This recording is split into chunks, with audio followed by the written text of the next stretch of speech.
we go. Yeah, and I think if you're comfortable, like taking a mask off and speaking, would be great. Yep.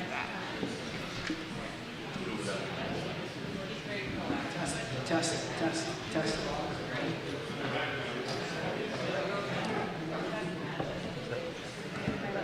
Snacks. Yeah, do you need some snacks? Always. Is that right? There's always enough snack. I see there's an apple here. Who just got an apple? I didn't know what to expect. I know, right? We were in shock. No.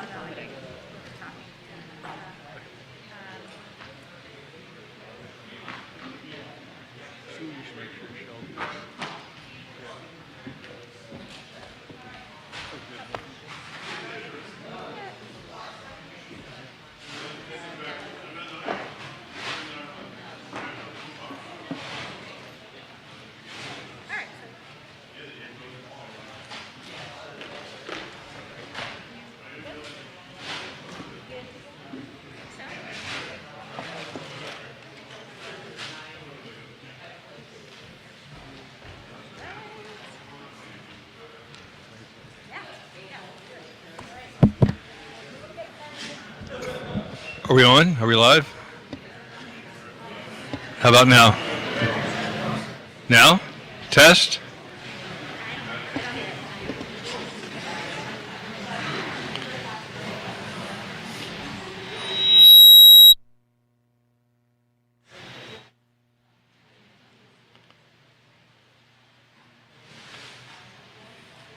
How about now?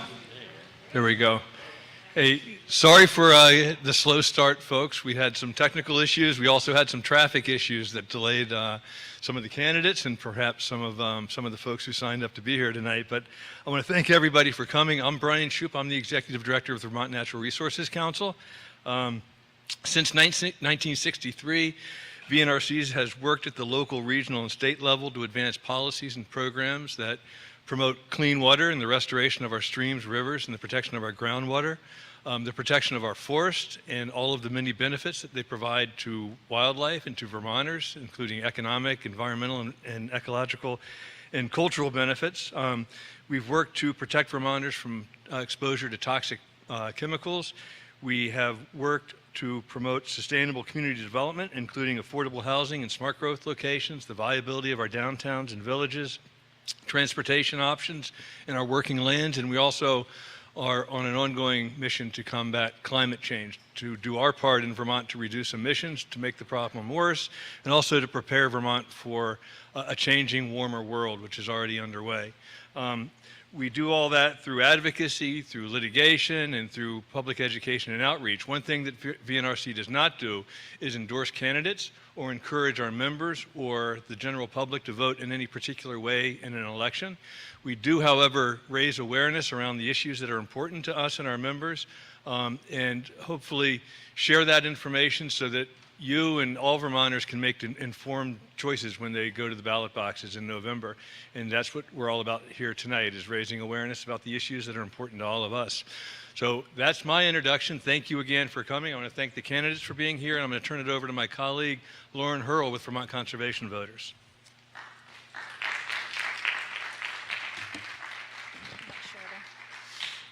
Hi, everyone. Welcome. Thank you so much for being here. And I know I'm really excited to hear from these congressional candidates and grateful for their time and being here with us this evening. My name is Lauren Hurl, and I'm the Executive Director of Vermont Conservation Voters. And VCV is in its 40th year serving as the nonpartisan political action arm of Vermont's environmental community. We advocate for strong environmental laws, hold lawmakers accountable, and help support candidates who share our vision and values. We believe that a bright future for Vermont includes working to advance and defend policies that protect the environment, promote health, foster social, racial, and economic justice, bolster strong communities, and strengthen our democracy. We're really excited to be here at the Vermont College of Fine Arts, And this event is also being live streamed, and there was a lot of interest in people watching it from home, and we're really grateful to those of you who came out to be with us tonight. It's fun to have an actual in-person event. And we're grateful to Orca Media for live streaming and recording this event for us. And we know that voters are really eager to hear from these candidates for Vermont's seat in the U.S. House of Representatives, particularly this being the first race in 16 years that there's not an incumbent running. So lots of interest, and we're really looking for a lively discussion this evening about some of the biggest issues facing our state and nation, including the climate crisis, clean water, protecting biodiversity, housing, and democracy. Our moderator this evening is Stephen Pappas, who's the publisher and executive editor of the Times-Argus Rutland Herald. Thanks, Steve, for joining us this evening. And for participants in the forum, we are really excited to be joined by Becca Ballant, who is a former middle school teacher, historian. She has served 4 terms in the Vermont Senate, is the first woman and first openly gay person to be president pro tempore of the Vermont Senate. She's running as a Democrat. Molly Gray, who is a former congressional staffer, worked at the International Committee of the Red Cross, served as an assistant state attorney general, and is currently serving as lieutenant governor of Vermont. She's also running as a Democrat. And finally, Liam Madden, who is a Marine Corps veteran, national anti-war leader, MIT climate change solver, and winner of a Human Rights Award from the Institute for Policy Studies, and he's running as an independent. So thanks again for being here. I'm now going to turn it over to Sheldon Goodwin of Vermont Conservation Voters to walk through a few of the details for the event.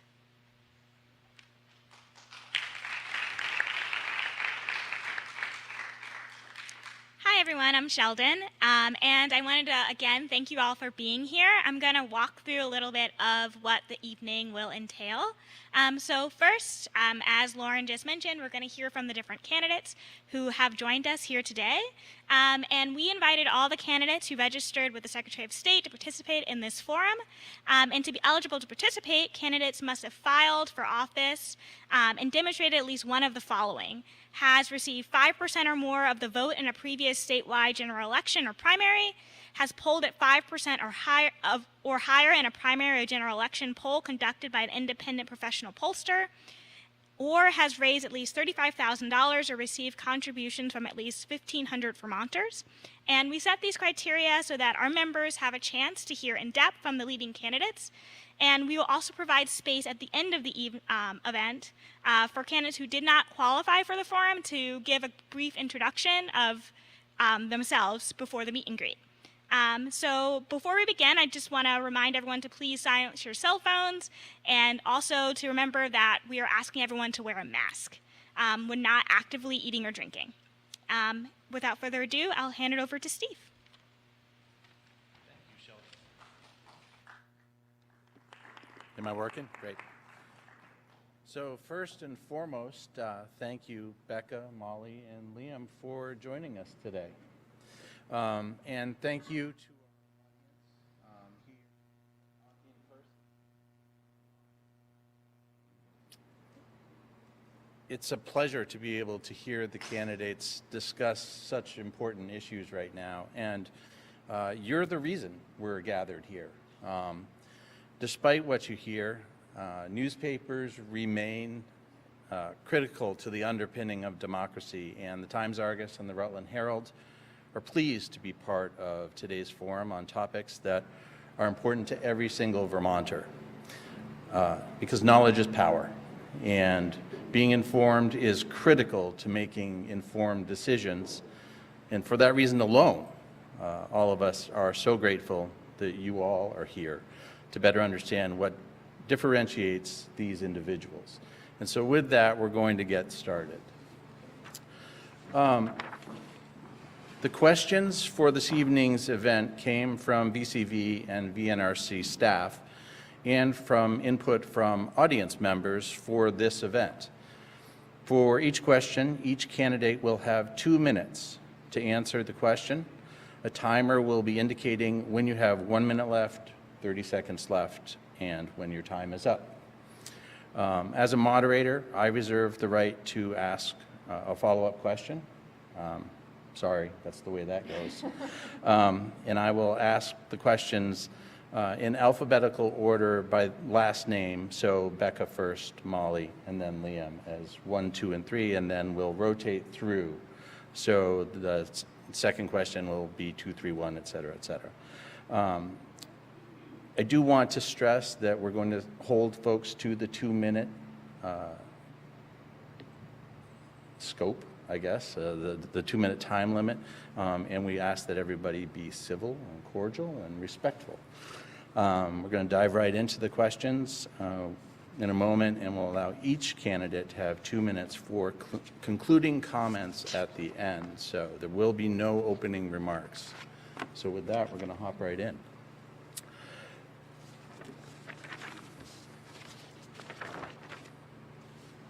So the climate crisis is perhaps the most pressing issue facing our country.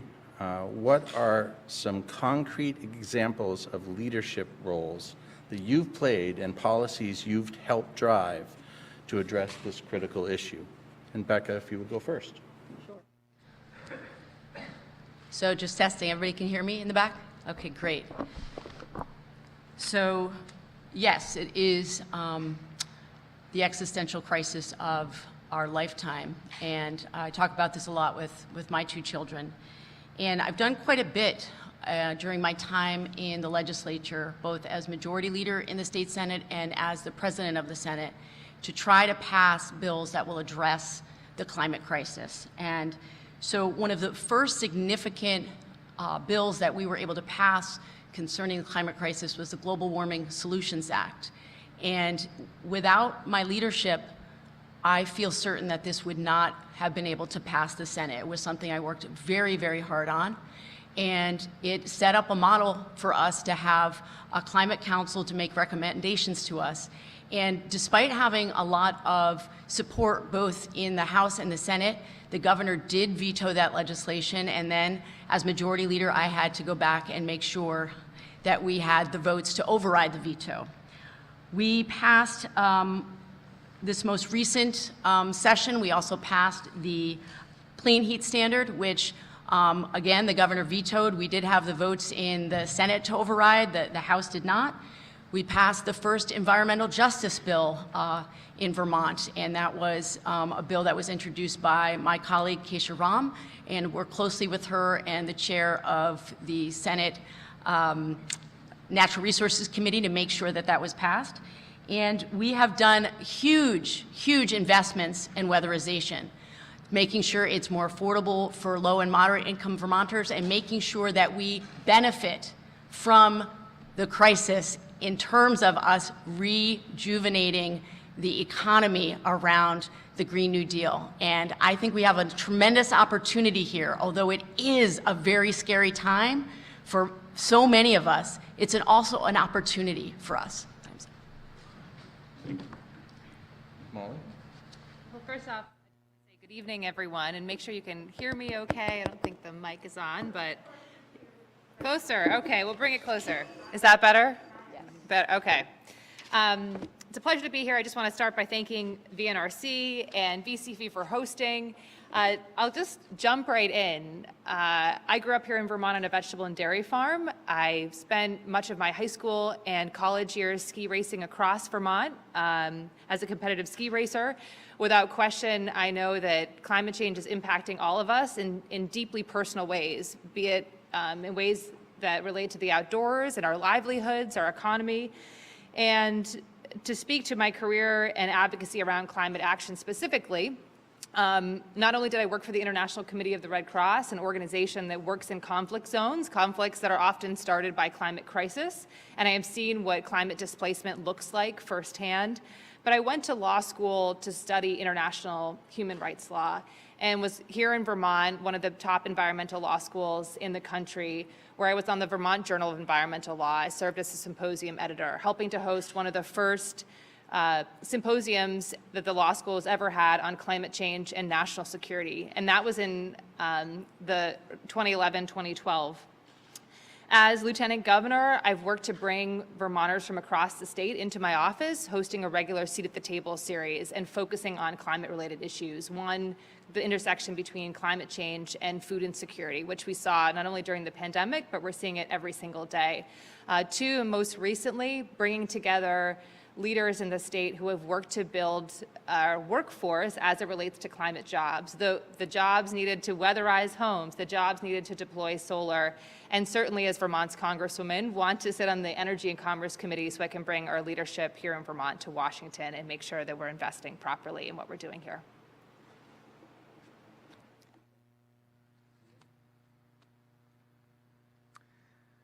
Hi, everybody. I have no policy experience. I'm not a public servant yet.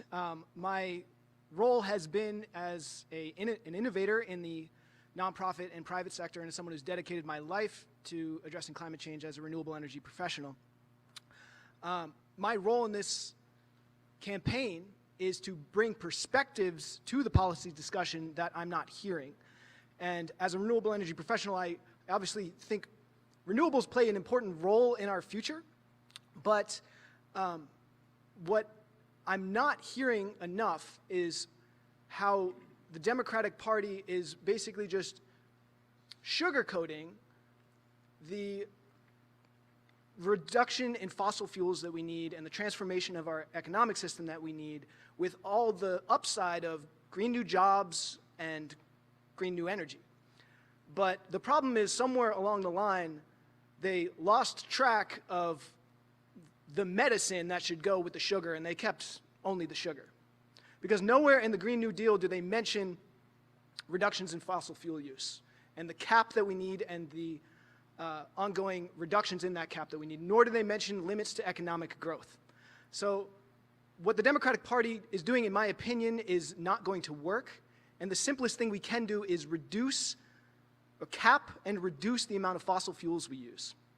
And I'm not hearing that in any, or seeing that in any of the stated policy positions of the Democrats in this race. Never mind do I hear mention of the more complex issue of creating and designing and implementing a steady state economy, so that if we're going to try and address climate change at a root cause level, then our highest priority, in my opinion, needs to be innovating a more inclusive and powerful way of collectively solving problems. And that's the only way we can navigate with enough public buy-in this scary task before us of creating a paradigm shift in our economic system. I do want to re-stress that this is a discussion, a forum and a discussion. We will not be debating tonight.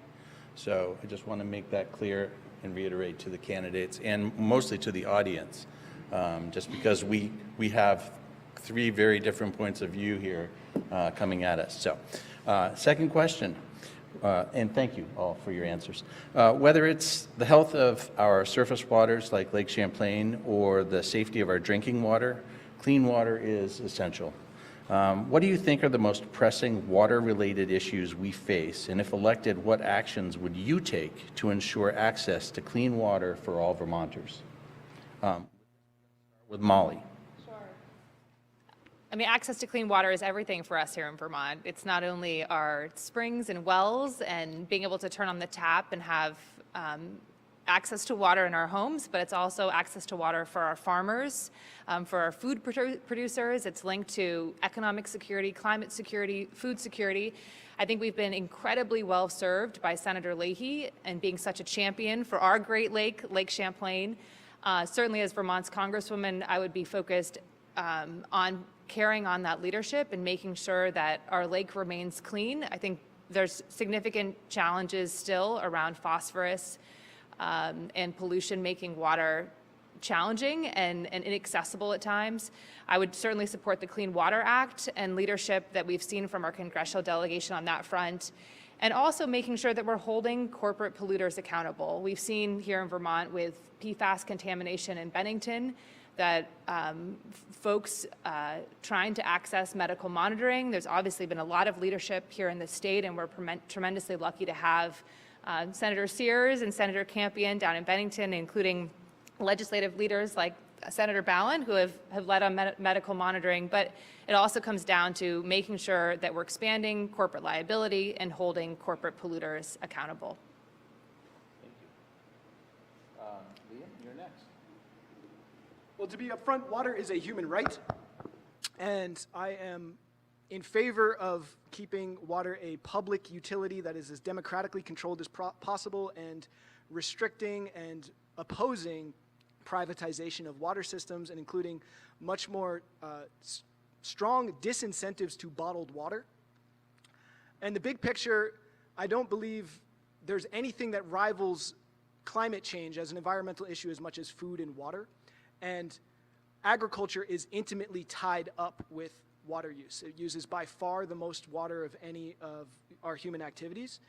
And so it's bound up with how I approach agriculture, which if I had to briefly discuss it now, because I'm sure we'll go into more depth later, I support removing subsidies from big monoculture, chemically dependent agriculture operations and transferring those subsidies to regenerative, smaller, more equitably owned enterprises.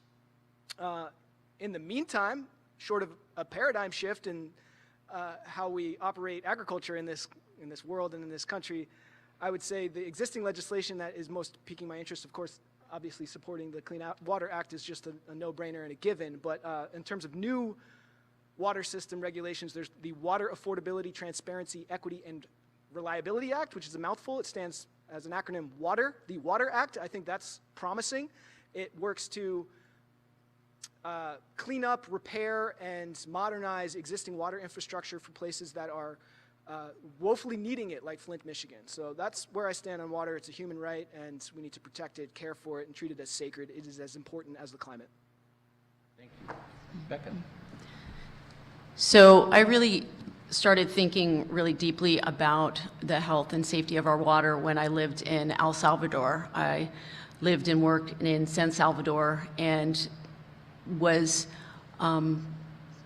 shocked to see the extent to which people had no access to clean water.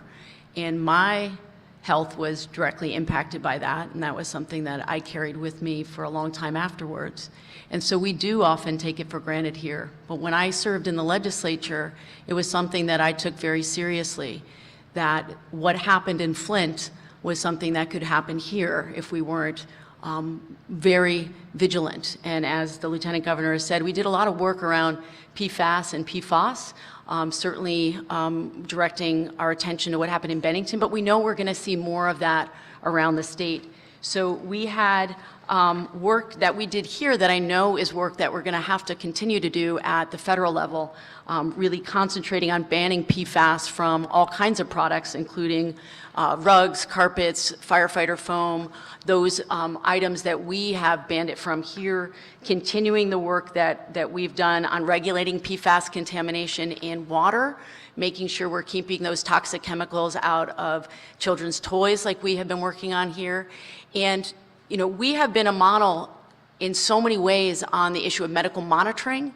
And I just want to remind everybody, or maybe tell you for the first time if you didn't know, we had to take 3 different runs at that. We passed it 3 different times before we could convince this governor that he should sign on. And that is the kind of dogged work that I will do for you if I am fortunate enough to represent you in Congress. You don't always have success the first time out. You've got to keep working at it. Thank you. Before we go on to the third question, I just want to check technically, can everybody hear the candidates okay? You're hard to hear. I'm always hard to hear. Okay. And are you getting okay feed for, okay, great. So next, what federal policies would you support to bring in-state renewable energy to Vermont? And with this one, we're going to start with you, Liam.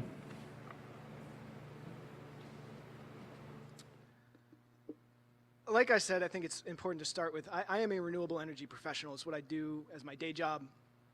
I think it plays an important role in our energy future.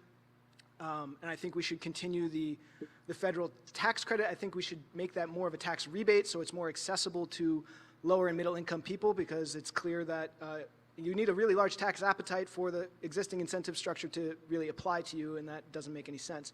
However, the bigger picture I want to press home is that most people probably don't realize the Harvard professor David Keith did a research paper in the journal Environmental Research Letters, in which he cited how much land it would take to transition to renewable energy as our primary energy source. And it would take, this is a shocking number, but I've checked it, it's 72% of American land would be needed to fully meet our energy needs via wind farms, and 6% via solar energy. And I checked his math on solar energy, and I think he's being very conservative. I think it's more. And so that is just a completely unacceptable amount of land. It is almost more than the amount we have under arable crop production. So I am for renewable energy. I have dedicated my life. I think there is a role for it. But if we want a technologically advanced industrial civilization, we need to open our mind to how much safer and more reliable nuclear energy has become in the last several decades. The plants are safer. They can be the reactors can be produced in a mass production line, making them more affordable, and we can recycle the waste. The only reason the waste is not being recycled right now is because there's a law from the 1970s stopping us, but that's what France does. And if we don't open our minds to a nuclear-powered future, by and large, with some important help from renewable energy, we are going to do a lot to save civilization, but destroy the natural world. And I am opposing that. Thank you. So I want to agree with Liam that I think one piece of low-hanging fruit that we can deal with right now is making sure that we continue the tax credit that has helped so many solar installers here in Vermont over the last decade, and it was at 30% of a tax credit under George W. Bush, and it has steadily declined, and now we're down to 22%, and if Congress doesn't act, it's going to go away entirely. I want to see an investment in this area. I know that we used to lead not just New England, but many parts of the nation in our solar energy, and it was not just a way for us to reduce our reliance on fossil fuels, they were also really good paying jobs. So that's one thing that I'm very committed to. The other thing is that we have to make it much more affordable for people here in Vermont to transition to renewables. And so many of you, I'm sure, know that if you want to install a heat pump in your home, if you want to install solar panels, most Vermonters, average Vermonters, cannot afford to do that. Many of them want to, but they can't afford to do it. They don't have the money up front. So we have got to put our money where our mouth is. If we want people, and we do, to transition off, we have to not be constantly in a position of shaking our heads, why don't more people do it? More people don't do it because they can't afford it. And this is a place where federal funds certainly would help a great deal. I have 30 seconds left. I want to make sure that I say this last piece. Something that I feel like is holding us up is the level of despondency that many people feel about how to be someone who is more of a climate champion, because they feel hamstrung because they don't have the resources to invest, or they don't even know where to begin. So some of the work that we all have to do as people who care about these issues is reminding people, don't let the despondency get in the way of progress. Thank you. Oh. I want to start by sharing a little bit of, I guess, personal insight into my own upbringing. I grew up in a house where we didn't have a dryer, we didn't have a dishwasher, we didn't have a microwave. We cut all of our own wood and put it in the basement in the summer or in the fall, and hung up clothes on racks. And in some ways, I think my folks were sort of OG environmentalists, but actually they were really concerned just about the cost of energy and being able to afford it. And I think those are conversations we're all having today. But when I think about how do we make renewable energy accessible in Vermont, it really comes back to me to that energy security. And how can we, regardless of what's happening in Ukraine, regardless of what's happening around the country, that Vermonters have energy independence and energy security every day. So if we take that one step further when it comes to renewables, I think what we've done in the state to make solar accessible, we've done a great job, but there's still a lot we can do around community solar projects, for example. But even with strong investments, and I fully agree with my colleagues here tonight about continuing incentives and tax credits federally, we don't have the workforce. And so it doesn't matter how much money right now we push at solar in Vermont until we have young people wanting to be solar deployers and going into the trades and signing up to be part of the incredible unions that we have here in Vermont. We're actually not going to be able to meet our climate goals. So for me, that's a top priority, making sure that we're getting kids coming out of our career and technical education centers, going into associate's degrees and degrees at VTC and schools right here in the state, and then going right into jobs at Suncommon and with our solar panel deployers across the state. I think that's an incredibly important component and something that where Congress has a big role to play. And it's a good reminder that we all have to get our wood in pretty quick. We're going to switch to biodiversity now. A recent study found that every 30 seconds, the United States loses a football field worth of natural area to roads, pipelines, urban sprawl, and other development. To address this, President Biden signed an executive order committing the U.S. to protect 30% of its land and waters by 2030. Do you support this effort, and what specifically do you think Congress should do to address the biodiversity crisis and the ongoing loss of habitat in the United States? We're going to start with Becca. So yes, I do support this, not just because it protects biodiversity, and not only because it protects our flora and fauna, but also because it is better for us as humans. We know that the forest economy, the forest ecology is what often gives people a sense of peace and well-being. It is, study after study has linked it to mental health. A way for people to get mental health calm, and it increases our levels of stress relief. And so it is not just an issue around biodiversity, but also it's better for us as human beings. And it's one of the reasons why I walk every day with my dog in the woods. But to your specific question of what other initiatives would I support, we have to do everything that we can to safeguard and protect mature and old growth forests. And we need to really make sure we take a science approach to protecting wildfire risk. We know that this is also a problem right now that we're facing. Our wildfire season is getting longer, it's getting hotter, we're losing more acreage every year. That is a part of the climate catastrophe. I would also strengthen the partnerships that we have across the country with local economies and states to make sure that we're retaining forest ecosystems that will support not just the people who live in that area, but also the forest economy. And we do a good job of that here in Vermont. And we also have to look beyond our borders. We as a country need to invest in making sure that we can combat global deforestation, that global deforestation impacts us directly here too. We have to also look beyond our borders. Thank you. Thank you. Molly. I absolutely support the President's executive order on 30% by 2030 of protecting our land and also our waters. I think what's really exciting about the executive order, and also really important as we approach all of our conversations around conservation, is that who do we have at the table? Do we have our sportsmen and women, here in Vermont, our skiers and our snowmobilers and people who are outside, those who are working our lands, our indigenous communities, our small business owners, and trying to bring as many stakeholders to the table. So this isn't a one party against another, but is how do we protect the land and environment we love so much. And I want to share briefly, I was down in Manchester recently and I met with Orvis, and Orvis was telling me how together with Protect Our Winters, an organization of groups that is working to advocate for climate action, and Orvis has a pretty unique following.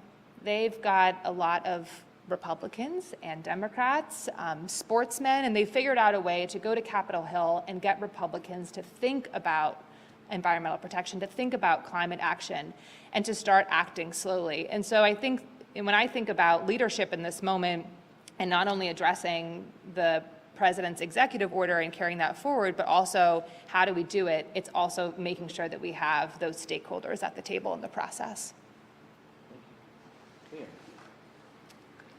Yes, I definitely support protecting more of our biodiversity than even 30% of federal lands. I think it could go farther.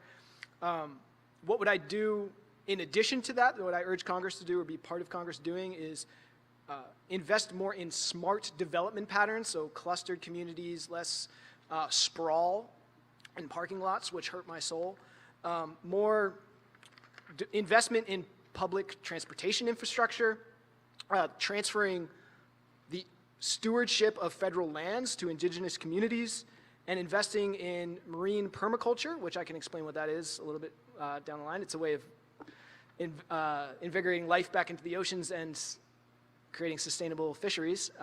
So regenerative agriculture obviously affects the biodiversity of our surrounding ecosystems because spraying things with pesticides just undermines the base of biodiversity and the adjacent surroundings. But I think the thing that's calling to me to urge into this conversation is that we take a step back and remember that climate change is only one small part of a larger sustainability crisis, because we have fished over 90% of the big fish out of the ocean. We are extincting species at perhaps thousands of times the background rate, and we are depleting our precious natural resources, including fossil fuels, at a rate that will make them gone in our lifetimes. So if we are too narrowly focused on climate and not on broader sustainability issues, I think we might lose the forest for the trees. And it's important not only so that we make good policy, but so that we can be more inclusive in the conversation, because I feel like we can get more people who are conservative involved in this discussion when you frame it as a sustainability issue and frame it at the things that they love that they might lose if we don't act, instead of just a carbon dioxide is bad and we need to move heaven and hell to reduce it. So now I'm going to throw you a little bit of a curveball question. Who is an environmental leader who played a pivotal role in shaping your environmental values and why? And we're going to start with Molly. Actually, I was talking earlier about how I grew up, and while it was really frustrating at the time to have to shake out wet clothes and hang them up on the line and cut wood all fall, can tomatoes and freeze vegetables, I'd say my folks instilled a pretty strong environmental ethic. And as my husband knows, who's here, we, I reuse, recycle just about everything. And now we've got a garden going in the backyard. And yeah, I guess I owe them a lot, and I really appreciate their leadership. I'm also deeply proud to be endorsed and supported by Todd Stern, who is the chief negotiator of the Paris Climate Agreement. And as an international lawyer, he's kind of a superhero in where he got us, where he brought us to as a country and where he brought us to as a world in terms of having some framework. I think it's an absolute shame that the Trump administration in June 2018 pulled out of the Paris Agreement, and we're sort of coming back now in terms of our own dependability as a nation. Another person I admire tremendously. I'll leave it there. So I'll segment this question into a couple. The innovator, who I think is currently doing the most exciting, inspiring work to me, is Dr. Brian von Herzen, who won the X Prize for Marine Permaculture. He's the head of the Climate Foundation. Brilliant person. We should all look him up. Bill Mollison is the founder of permaculture, and I would say that extends down to all the people who taught me permaculture on the local level.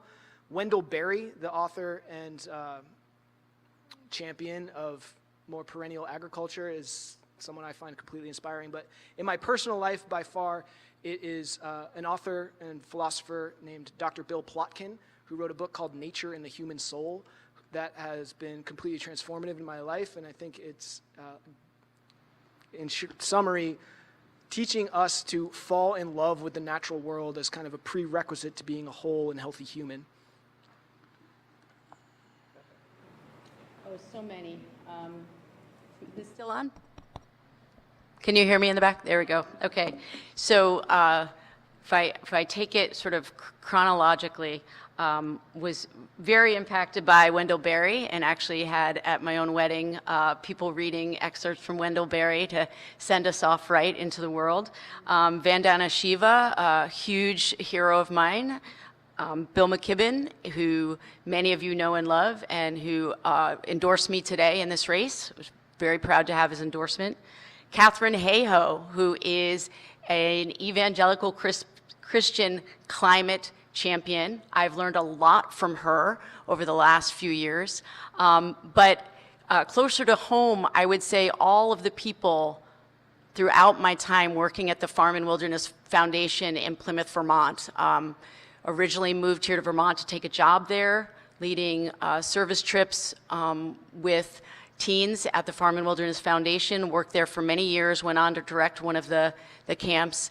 And so many of the people that I worked with there instilled in me and in my wife, I swear I met her, and our children who go there now, this incredible love of the natural world and this deep desire to protect it. And I have made some of the greatest friendships of my life through that organization. And if you're not familiar with it and you have a kid who is of summer camp age, you might want to check it out. It's really quite an extraordinary organization. Thank you. And I would remind everyone that this forum is being brought to you by VCV and VNRC, not the Independent Booksellers Association. Next, we're going to talk about social justice and equity. June is Pride Month, and there have obviously been many issues in recent years pertaining to LGBTQIA rights and other social and racial justice issues. What steps do we really need to be taking to build a more equitable Vermont and a more equitable United States? And we're going to start. Just 2 minutes? Huh? I was joking. Well, this is where we transition to 2 hours each, but we're going to start with Liam for only 2 minutes. How can we transition to a more equitable society? So my definition of justice is best served and best embodied by enacting it through economic justice and environmental justice, and political justice. So on the economic justice front, that means giving the preference for the work that needs to be done to build a more just and sustainable world to democratically and equitably run enterprises. And that means, in layman's terms, workers' cooperatives, as well as to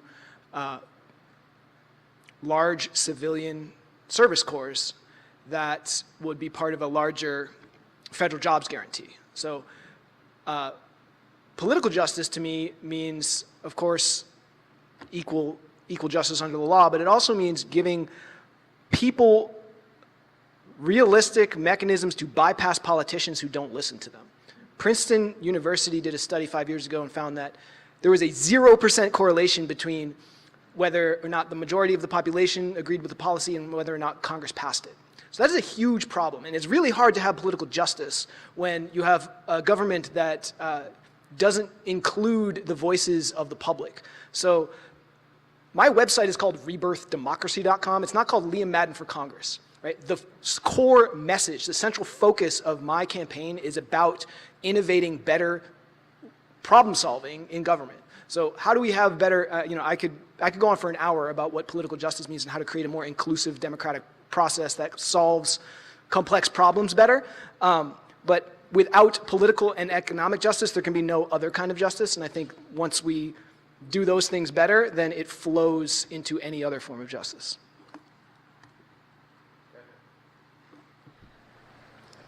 It's such a great question. I'm so glad that you asked it, and it cuts across all of the work that any of us will be doing if we are successful in going to Congress. It's not just related to issues around climate. And the very basic place where so many of us need to start, and it's sad that we have to start at such a basic level, but it's true that we have to admit that there is racial inequity There is structural inequity, and it has been a part of this nation from before its inception. And when you really accept that and understand that, you don't see the world, you don't see government, you don't see the work that you do day to day in the same way. And two books that have been incredibly influential in my life in thinking carefully about these issues, one being the book Cast by Isabel Wilkerson. And she says, she likens our country to a house, and its frame is rotting. And that if you don't deal with the rotting frame, there is nothing. And that book reinforced in me this sense of some of the most important work we can do as climate champions, as people who care about making just transitions, is we've got to have these really hard conversations with fellow Vermonters who don't believe that racism is still an issue. And I say we have to do that first because I see the comments. We just passed the environmental justice bill. You read the comments on social media. Why do we need this? Why are you wasting time on this? Why are you spending time on just transitions? Why isn't the Climate Council doing more important work?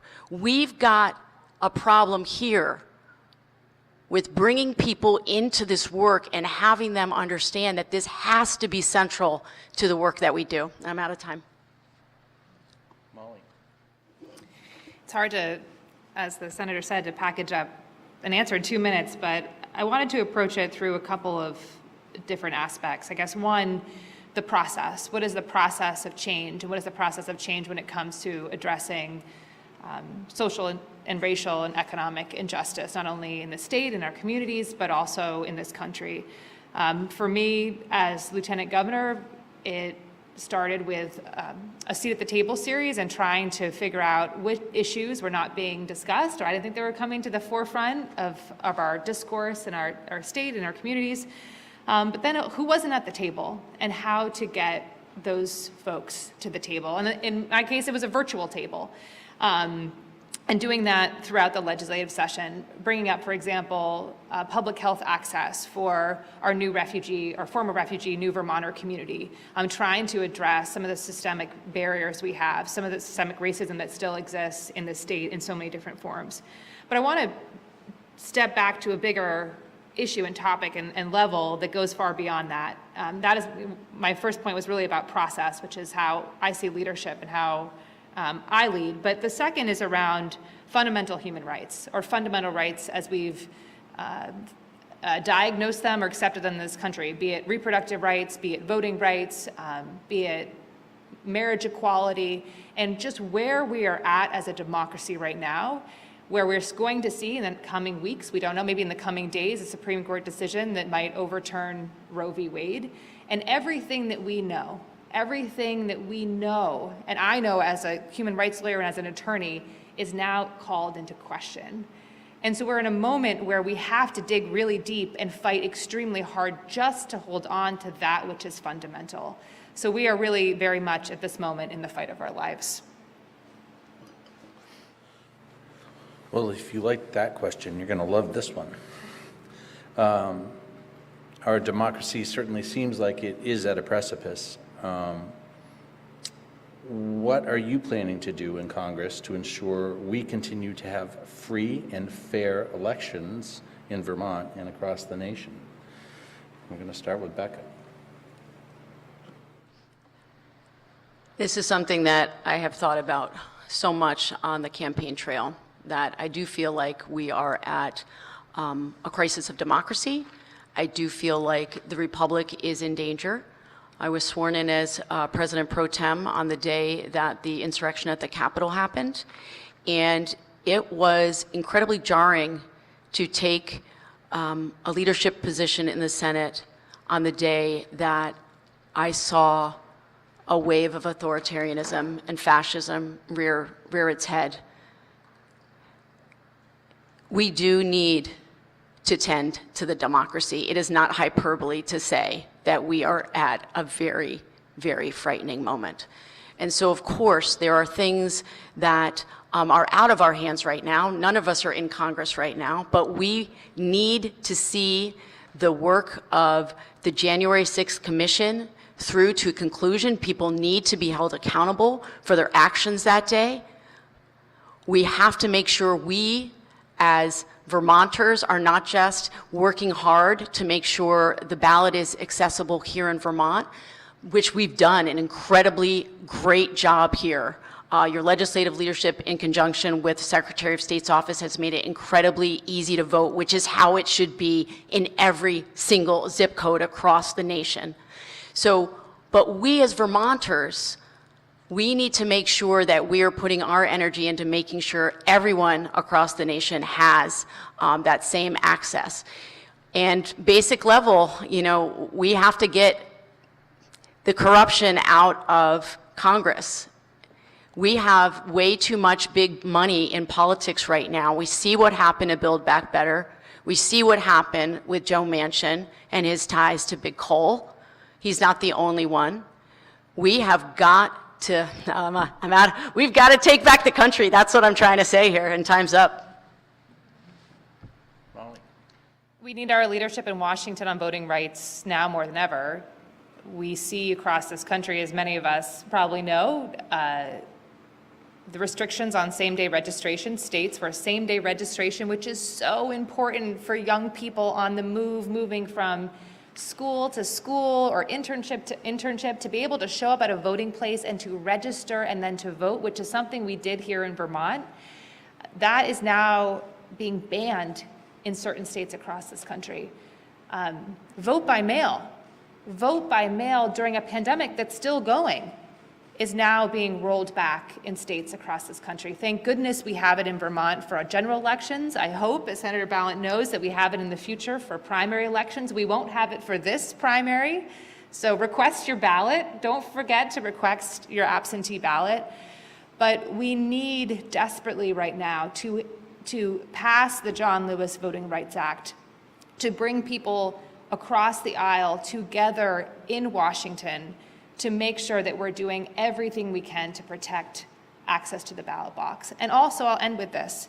I was also sworn in the day after the insurrection, and I felt very compelled quickly to try to do something with my office, to try to help our democracy stay alive, and especially here in Vermont. And I started a thing called Lieutenant Governor for a Day, which is every Wednesday bringing kids from across the state, classrooms into the state virtually, just to give them a feeling of connection, and where I think we have connection, we have a feeling of ownership. And when we have ownership, we feel trust and we feel a deep need to preserve. And so I also think it's incumbent upon all of us right now to get as many people feeling connected and feeling a sense of ownership over this democracy that's so deeply, deeply fragile. So I'll start with some specific stuff. Same-day registration is a given. The idea of just automatically being registered as soon as you graduate from high school, I think that's a given. I see most voter ID laws as a new form of Jim Crow, and I oppose them. And I'm, of course, for vote by mail. To be a little bit more innovative, we've probably all heard of ranked choice voting and proportional representation and election finance reform, and I think those are a good start. But when I'm talking about rebirthing democracy, I think it goes much deeper, and I think you need to think about, first of all, the two-party system is an obstruction to doing anything innovative or significant enough to solve our problems. The two-party system does not represent us. It doesn't solve our problems. It drives us to extremes, and it is fundamentally controlled by elites. So we need to liberate ourselves from the two-party system. And one pathway I see to that is to make ballot initiatives, which over 30 states have, accessible on the federal level online, because there's no reason we need to wait every 2 years to have public input on matters of importance. And I also think we need forums where people can discuss ideas and generate solutions, and if there's enough support from within a forum, that it automatically gets put to legislators to take meaningful action on. And just like Facebook is driven by big tech that creates echo chambers and drives polarization, that same big tech, that same AI can be pointed in the opposite direction to highlight what transcends the most values, can be a tool to create inspired cooperation. And I think we need that kind of technology. So we need to expand our imagination of what is actually needed to create cooperation at scale. And then lastly, I would say, one of the refreshing things about what's happening right now is that new ideas and new blood are entering political conversation, and what we could be doing is committing to term limits. So I'm not for just working for term limits, but committing to them right here. So I want to know, Becca and Molly, would you commit to an 8-year maximum term of service in the U.S. House of Representatives?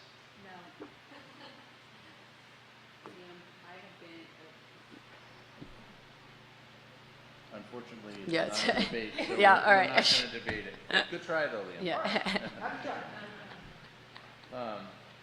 We will transition to the next question. Your time was almost up anyhow.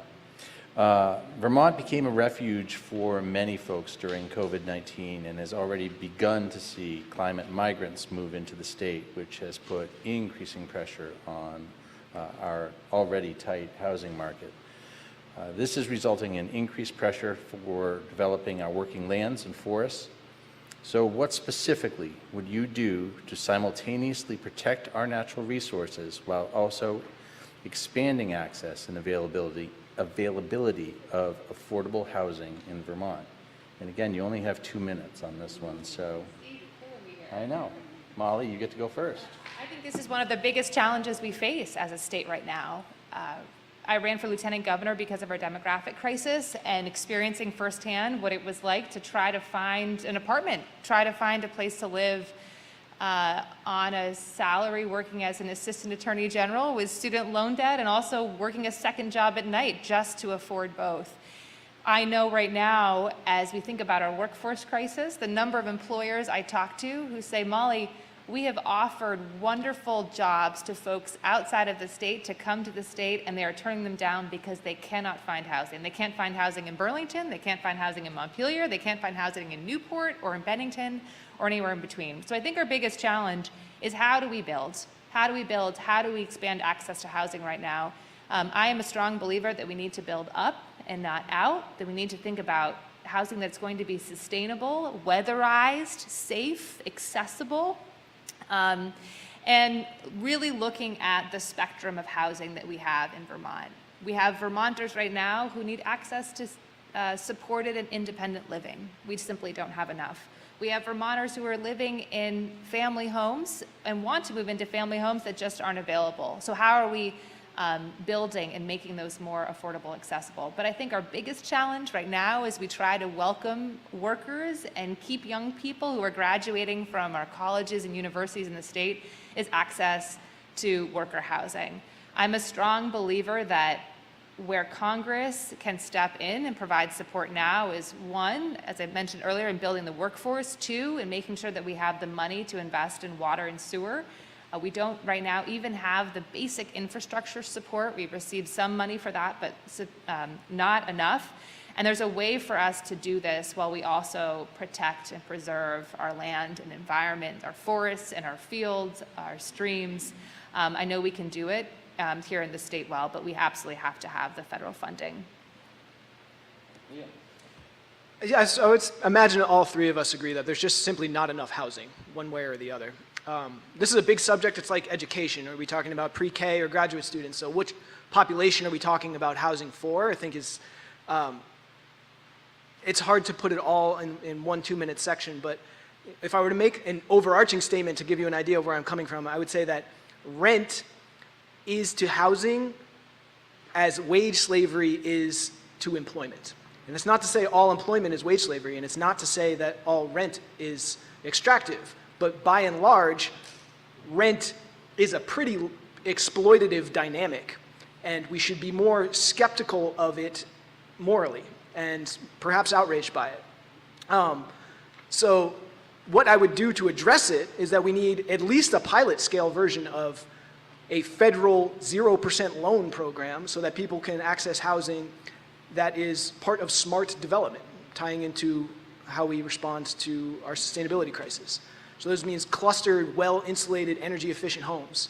And I think those same 0% loans should be even further subsidized for people who are part of workers' cooperatives or democratically engaged businesses, as well as people engaged in agriculture and maybe some other different activities. But in the meantime, while we're not changing a paradigm just yet, I think the existing legislation that is catching my eye is what Representative Ilhan Omar is pushing forward in the Homes for All Act. And that's the kind of legislation that I would immediately work to support. But in the bigger picture, we need to be thinking about how the affordable housing crisis is probably best solved by creating a civilian service corps with, I was part of the Marine Corps, we should have that, but we should also have a building corps, and we should also have a regenerative agriculture corps, and we should also have a healthcare corps. So I think those problems can solve each other, giving people meaningful work and career pathways and educational benefits through civilian service that also solves the problem of creating affordable housing. Thank you. Becca?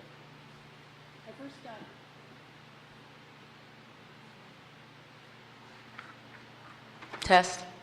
I first got interested in the issue of housing before I even served in the Senate, because I saw firsthand as a middle school teacher for years what happened when my students didn't have safe, stable housing.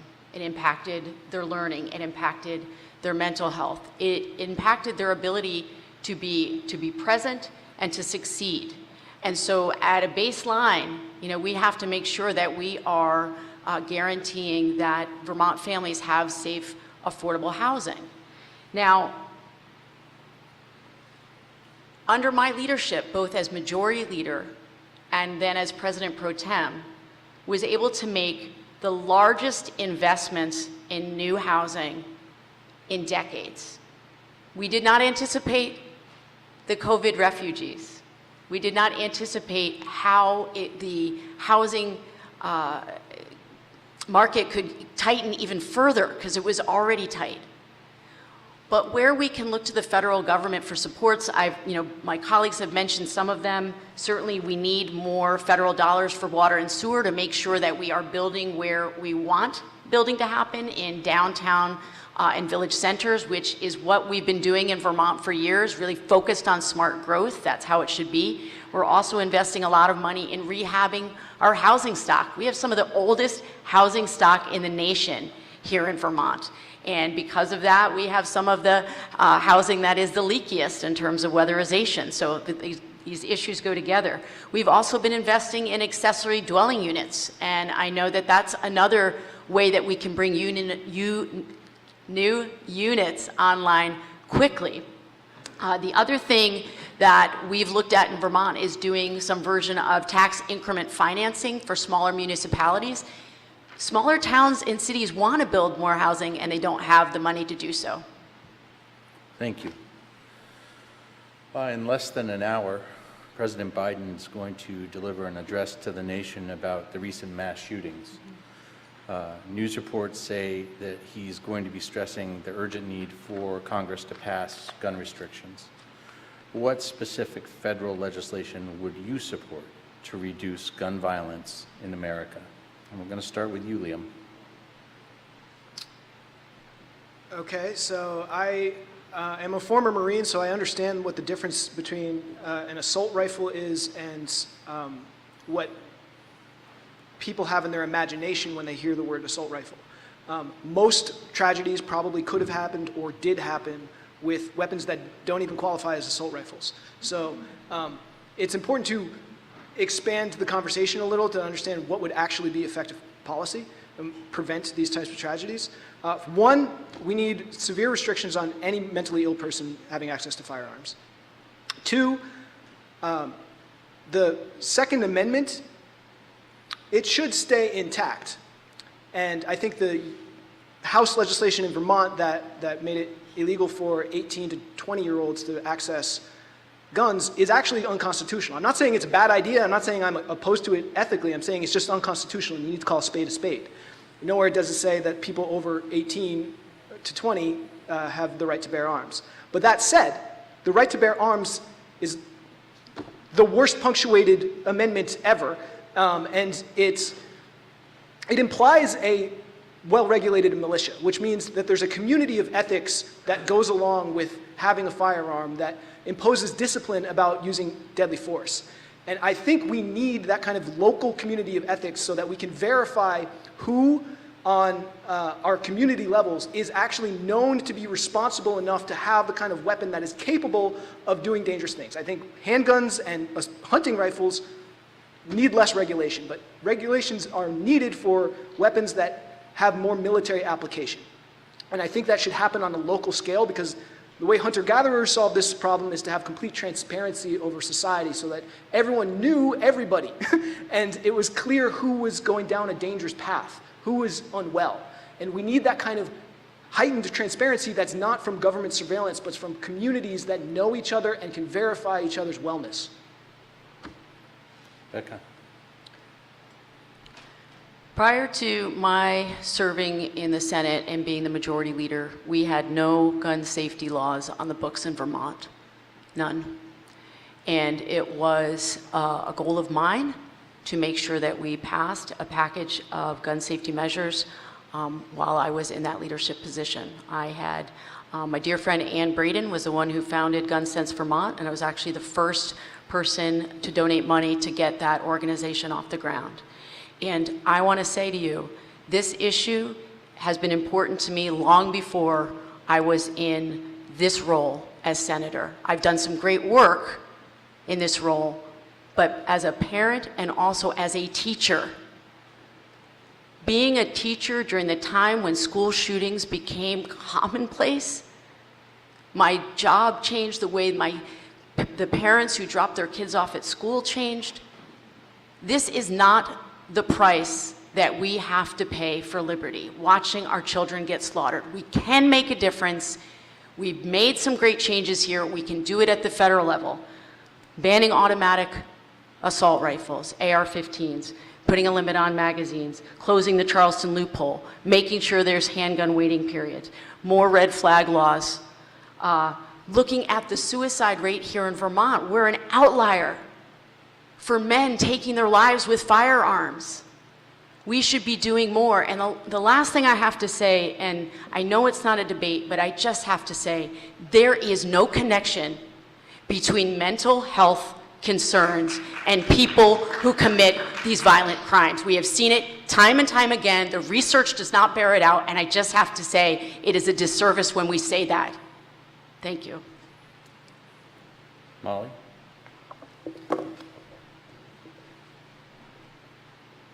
I've been thinking a lot about why is it right now that Congress just cannot act? Why? Why is it when Russia invades Ukraine and is killing civilians and inciting genocide, according to recent reports, that we can come together as a country to try to protect people, to provide aid and assistance, but right now, across the United States, where children are being killed in schools, where individuals are being targeted because of the color of their skin, in grocery stores, individuals are being targeted in places of worship because of their religious beliefs, and there have been shootings since Uvalde in Tulsa, as we know. How is it that we cannot come together right now as a nation across party lines to act? I'm glad that the president is giving a speech tonight. I 100% support the reforms that were mentioned just now by my colleague, red flag laws at the national level. We do not need weapons of war on our streets, banning assault rifles. Universal background checks, closing the Charleston loophole, addressing hate crimes, addressing them, prosecuting them, recognizing that there is a frightening movement across this country right now around violent extremism, homegrown terrorism. We should call it terrorism because that is what it is. Gun violence will not be addressed by simply one action. This is a come together across this country, across political divides, to try to protect each other and care for each other and stop what is a very terrifying, very, very terrifying trend. Thank you, all three of you. President Biden has a plan to fight inflation that includes a plan to invest in clean energy to help people cut their energy bills by $500 a year.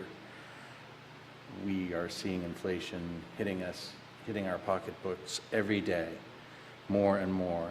How would you plan to simultaneously address our current economy, inflation, and climate change? You only have 2 minutes, so go for it. We're going to start with you, Becca.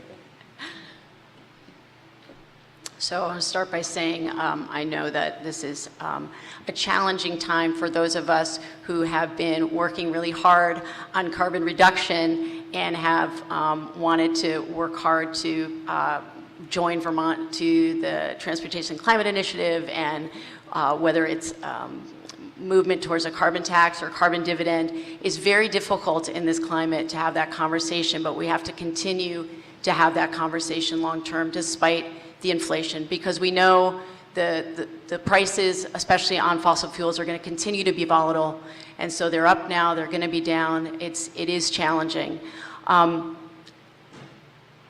We have got to be courageous and pass laws that are targeting the companies that are reaping huge benefits right now from these increased prices, and not just fossil fuels. Certainly, price gouging is not just happening within fossil fuels, but we should have a windfall tax on fossil fuel companies, and we should use that money to reinvest in initiatives that will help us reduce our dependency on fossil fuels.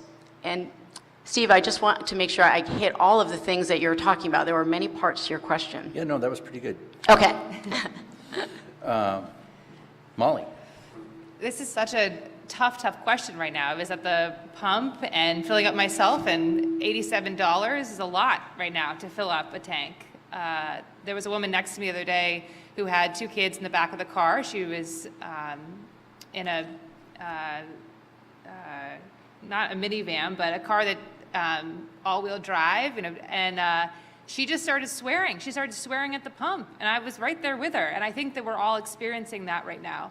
And so I see it as short-term, medium-term, and long-term steps. One, we have to make sure that right now Vermonters can still pay for food and pay for rent and pay for heat. The number of Vermonters who have reached out to my office who are on a fixed income right now in Social Security are saying it is just not going far enough. So making sure that we stabilize, that folks have enough to get by the day-to-day right now. Second, and sort of the medium term, doing everything we can to support a just transition. So increase in investments in weatherization, increase investments in access to electric vehicles. I would love to afford one and can't wait to get my hands on one when that's financially possible and they're available. Doing everything we can right now to get more Vermonters access to heat pumps. And then in the longer term, I 100% support, and I think it could happen even sooner, ending fossil fuel subsidies and then reinvesting as much of that money as we can right now into supporting a just transition. Thank you. Liam. All right, up front, inflation is a very complex subject, and I don't know everything I need to know about how to tackle it, but I do know that we should tack the minimum wage and federal benefits and any federal jobs guarantees to the rate of inflation. That seems like a no-brainer. We should tax billionaires. I totally agree with Becca, and we should tax the windfalls that they're reaping from heightened inflation. And I think in the big picture, we need to think about local supply chains, and that ties directly into how we approach climate change, because it's not just about can we reduce our emissions, it's about can we meet our needs more locally and more regionally, and we need to make those investments to do that. So I think inflation is, one way to deal with inflation is to focus less on money, which is this abstract thing that's values changes all the time, and actually focus on the needs of people, right? So we could just buy a bunch of gasoline and make sure that everyone has access to it at a less inflated rate at a certain portion of, at a certain ration to people, or we could, do the same thing with other basic needs like food or heating fuel. So that's another way to deal with inflation, is to just meet people's needs instead of trying to keep up with the treadmill of inflation that spirals away from us. So I'll just recap that. Tack federal benefits and wages as best as possible to inflation, tax billionaires and their windfalls, and relocalize supply chains. Thank you. One final question before we go to the closing statements. Climate anxiety, especially for young people, is real, and it feels debilitating and daunting.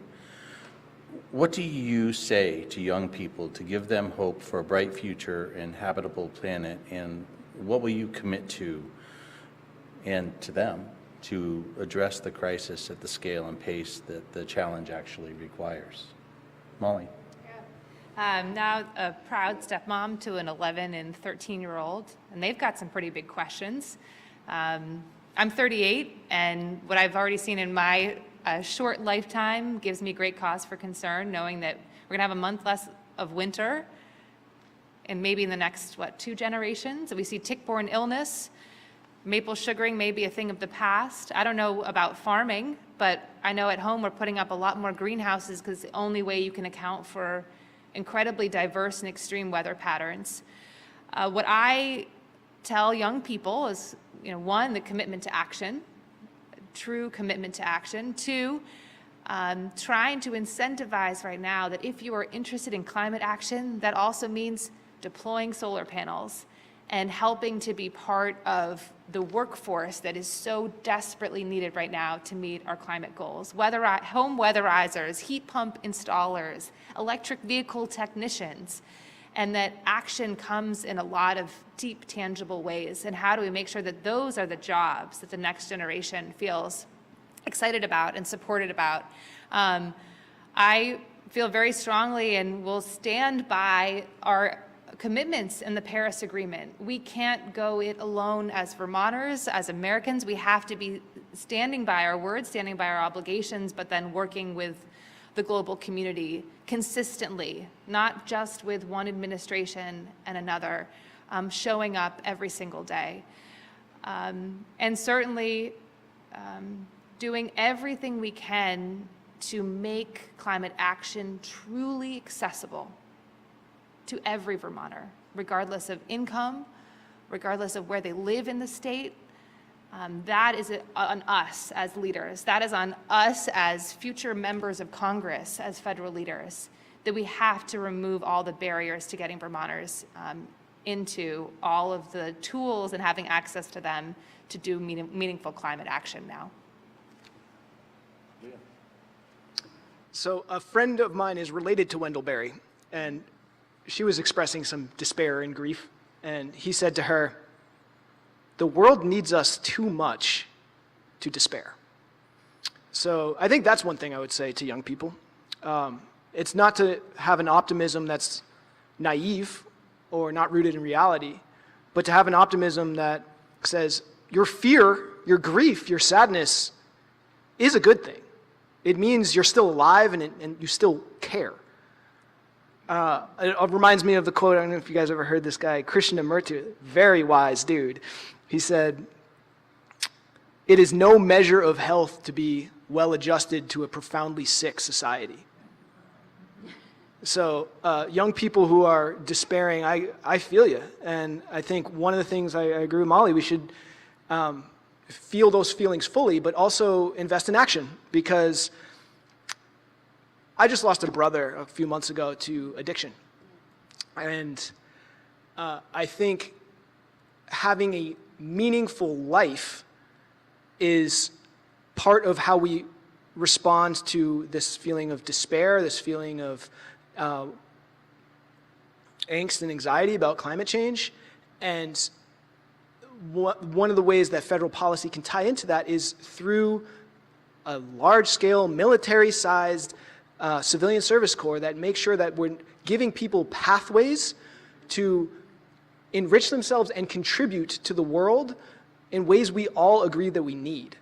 So, yeah, I feel your despair, but I don't think it's all a bad thing. And I think we can, if we think at the right scale of action, we can work together to respond appropriately. Becca. I just have to say, Well, I don't, there we go.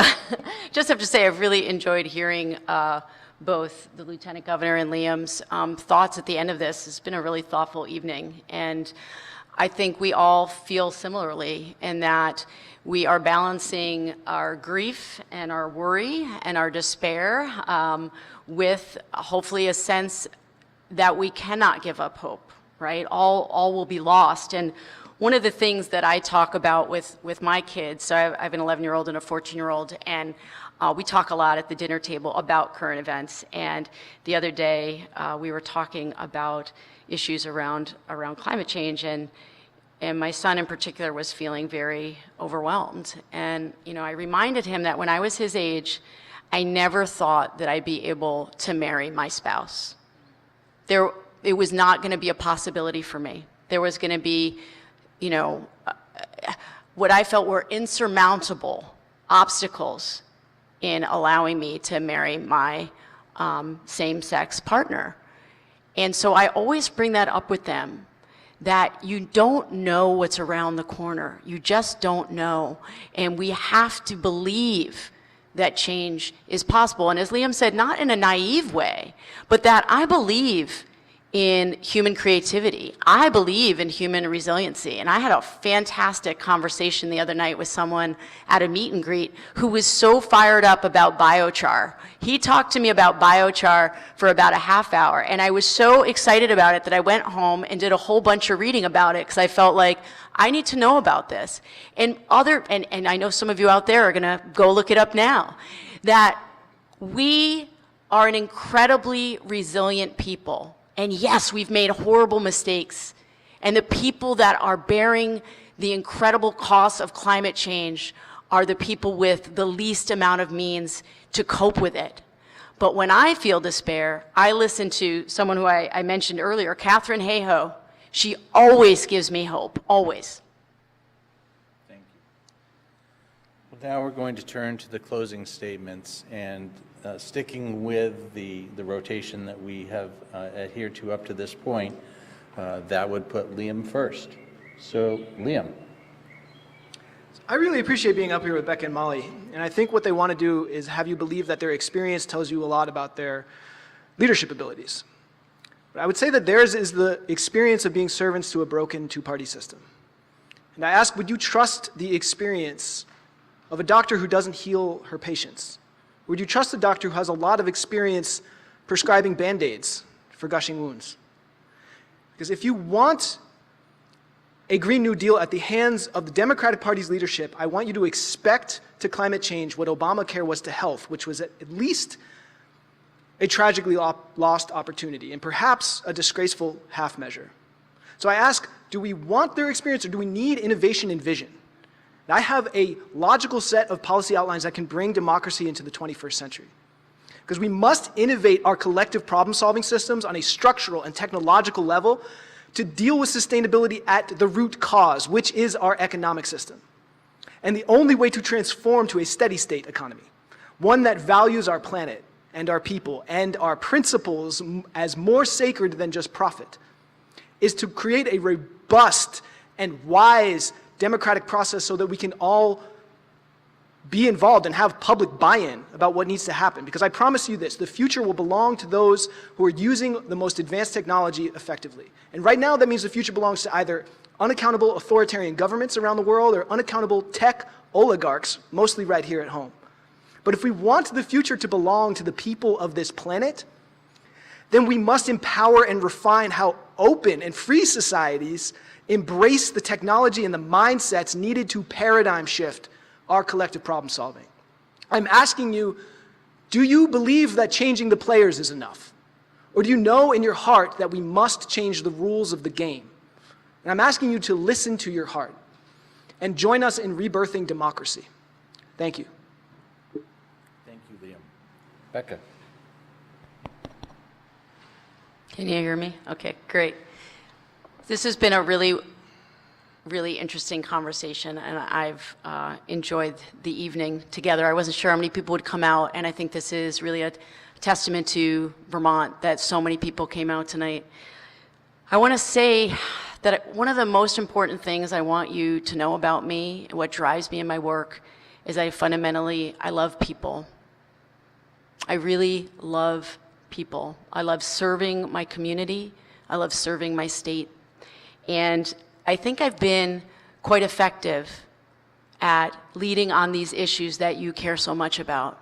I have a 100% voting record on the scorecard that VCV puts out over the course of my career, from environmental justice to ban on PFAS, medical monitoring, lead contamination in drinking water, safe elections, Global Warming Solutions Act, and on and on and on. I have been a partner with this organization and with VNRC for years, and I feel it so deeply that it's some of the most important work that I've done.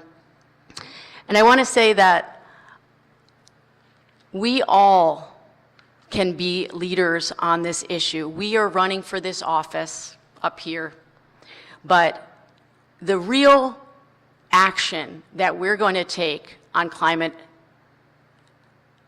is going to be happening in each of your communities, in really meaningful conversations with your neighbors, with your children, in your kids' schools, talking with people who have different views than you have, because we all want to live in a world that is safe and healthy. We all want that. And there's so much that we can use to bridge the gap between us on these issues. And that is something that I've done my whole life, not just in state government, but my whole life, trying to make that connection. And that's what I will do as your next congressperson. Thank you. Thank you, Becca. Molly. I also just want to echo tremendous thanks to Steve, thank you, Vermont Conservation Voters, VNRC, I don't know where Brian went, he's in the back, thank you.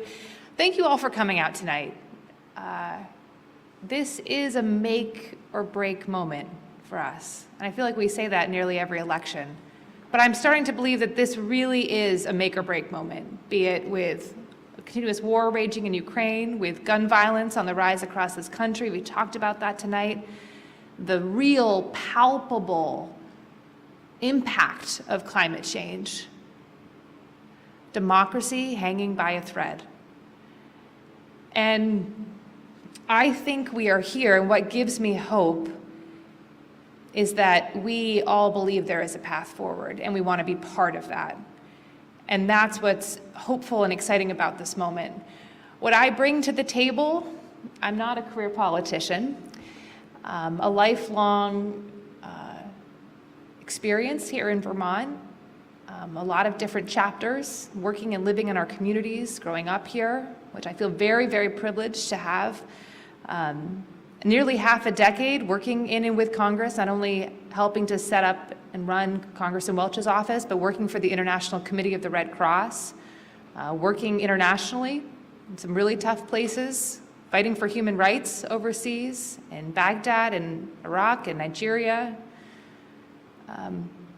serving as a lawyer in the Attorney General's office, but also as a federal law clerk at a time where we really need fundamental rights to be protected and fought for.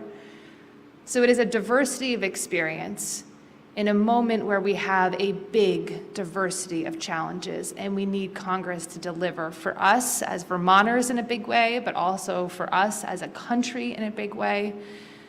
So I look forward to staying around and chatting with you tonight, but having many, many more conversations in the days, weeks, and months ahead. And thank you for coming, and I hope to earn your support in this extremely consequential election. And with that, I would like to thank everybody for being so patient and for such a lively conversation. It really was very interesting. And on behalf of myself and the Times-Argus and the Rutland Herald, I want to thank Becca Balint, Molly Gray, and Liam Madden for being here this evening. Please give them a round of applause.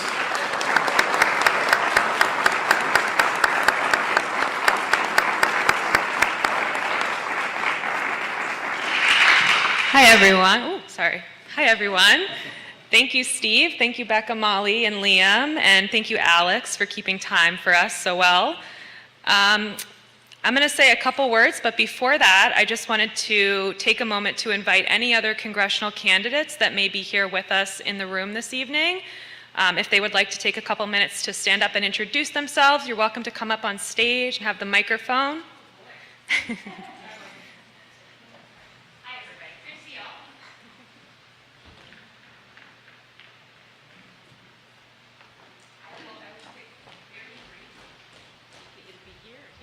Oh, no, I'll just take here. Thank you. Appreciate it. Hi, everybody. My name is Shanae Chase Clifford. I wasn't able to participate and up on stage this evening, but I am here because these are issues deeply important to me, and I'm excited to spend the next, I think, hour or so meeting and greeting with you all and sharing a little bit about myself. I may be a little bit of a new face to some folks who have been with VCV and VNRC.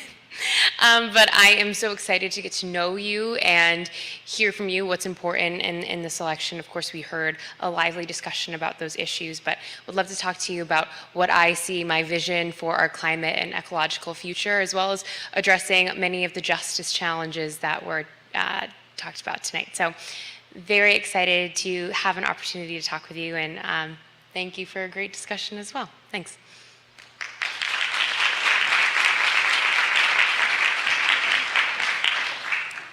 Thank you, Shanae. And if there are any other candidates for any office who would like to introduce themselves before we move into the meet and greet portion of the evening, you're welcome to come up and do so. Jared?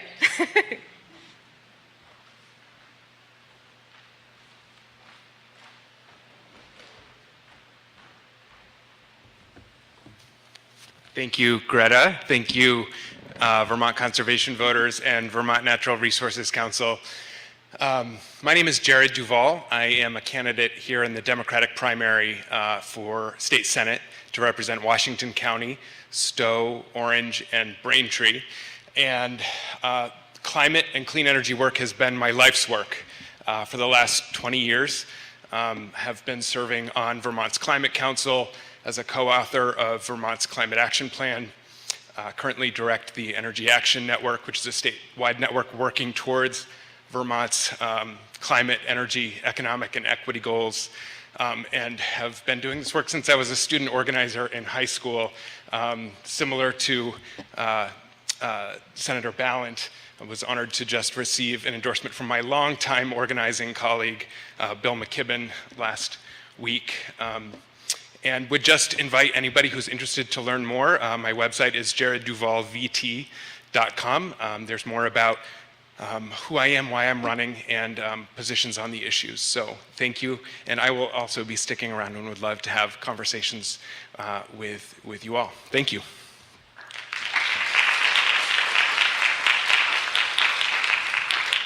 All right. Is there anyone else out there? Okay.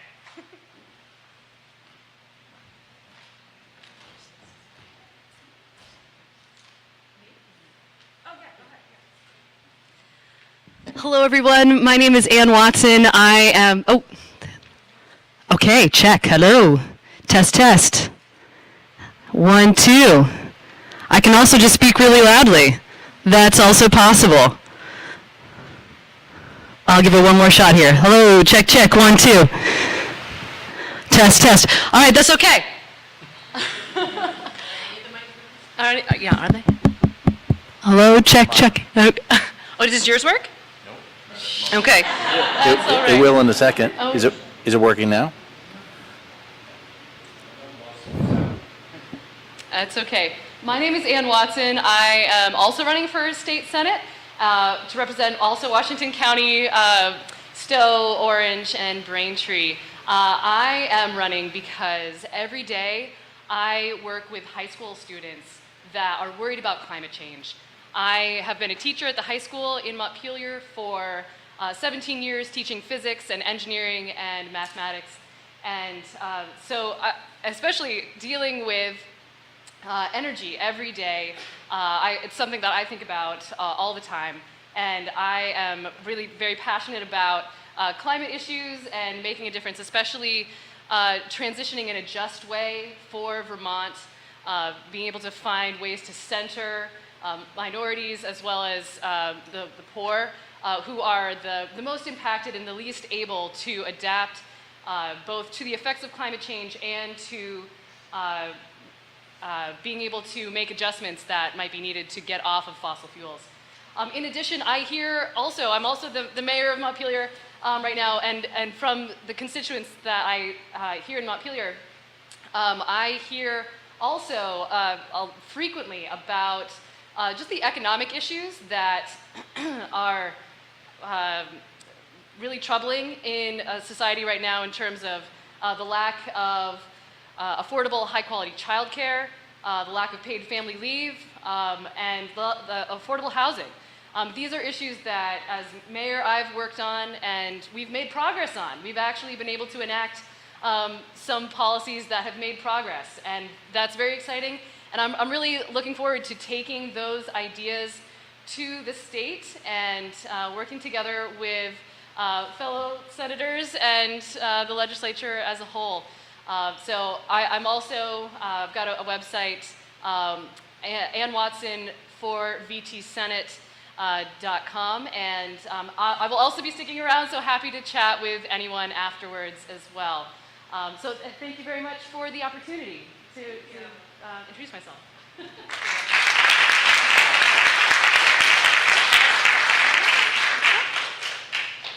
As the current President Pro Tem of the Senate, I just want to let everybody know there are 3 seats in Washington County. So they're not necessarily running against each other, okay? So I just wanted you to know that. And the other thing that I want to say is the job that they do will be incredibly important, and I hope that you will take time to talk to each of them. Thank you.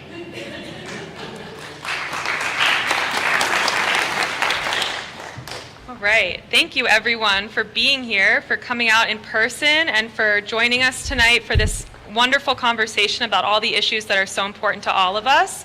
I don't think I introduced myself when I first came up here, so I'm sorry about that. But I'm Greta Hassler. I'm the Energy and Climate Program Associate at Vermont Natural Resources Council. And I just wanted to say that this work with the forum here tonight is just one component of Vermont Conservation Voters and Vermont Natural Resources Council's work. But we also do a lot of work throughout the year around important policy issues and legislative advocacy. So it's really, we just want to say thank you so much for being here tonight. And if you bought a ticket to come out and support our work, thank you so much. And if you would like to consider supporting our work more long-term, becoming a sustaining donor, you can do so at the back table in the back of the room with the green tablecloth. And now we're going to move into the meet and greet portion of this evening. There's a cash bar in the back, and there's also food back there, which you're welcome to help yourselves to as you mingle and meet the candidates. Thank you all so much.